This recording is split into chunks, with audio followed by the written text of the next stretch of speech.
નમસ્કાર, આપ જોઈ રહ્યા છો નેશન પ્લસ ન્યૂઝ. હું છું આપની સાથે હેતલ ભગત. શહેરના અકોટા વિસ્તારમાં મુખ્ય માર્ગ પર ભૂવો પડ્યો છે, જેમાં શહેરના અનેક વિસ્તારોમાં વારંવાર સર્જાતા ભૂવાને પગલે વાહન ચાલકોમાં ભયનો માહોલ સર્જાયો છે.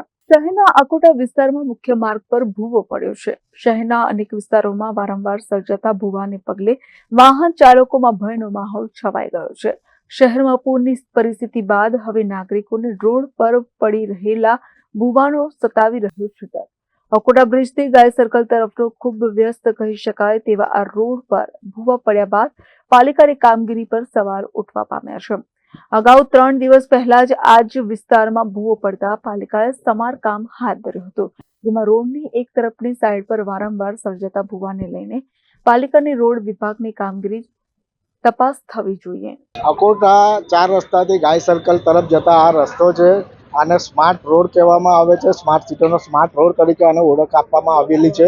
આજે સ્માર્ટ સિટીના સ્માર્ટ રોડ ઉપર સ્માર્ટ ભૂવો પડ્યો છે, એટલે સ્માર્ટ ભ્રષ્ટાચાર જે છે એ આ સ્પષ્ટપણે જ આપણે જોઈ શકીએ છીએ. આજે તંત્ર દ્વારા જે નબળી કામગીરી કરવામાં આવે છે એ આપણે જોઈ શકીએ છીએ અહીંયા. અને આ મુખ્ય માર્ગ છે, આ રસ્તેથી હજારોની પબ્લિકની અવરજવર થતી હોય છે. આ એક ભયજનક રોડ થઈ ગયો છે. આજે અકોટા વિસ્તારમાં 2025માં આ ફેબ્રુઆરી હજુ તો ચાલી રહ્યો છે શરૂઆત, એમાં આ ત્રીજો ભૂવો છે. અગાઉ પણ 2 મહાકાય ભૂવા પડ્યા છે અને લોકોને હવે કયા રસ્તેથી અમારે જવું એ વિચારી રહ્યા છે, કારણ કે અકોટા જે રસ્તો અકોટાથી મુજમોડાનો રસ્તો છે એ 2 દિવસ અગાઉ બંધ કરી દેવામાં આવ્યો છે અને હવે આ રસ્તાનો ઉપયોગ ભરપૂર થઈ રહ્યો છે.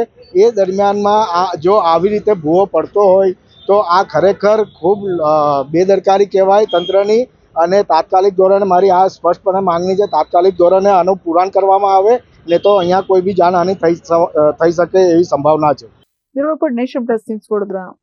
સમાચારોના સતત અપડેટ મેળવવા માટે અમારી નેશન પ્લસ ન્યૂઝની યુટ્યુબ ચેનલને સબસ્ક્રાઇબ કરો, બેલ આઇકન દબાવો અને જોડાયેલા રહો ફેસબુક, ઇન્સ્ટાગ્રામ અને ટ્વિટર પર.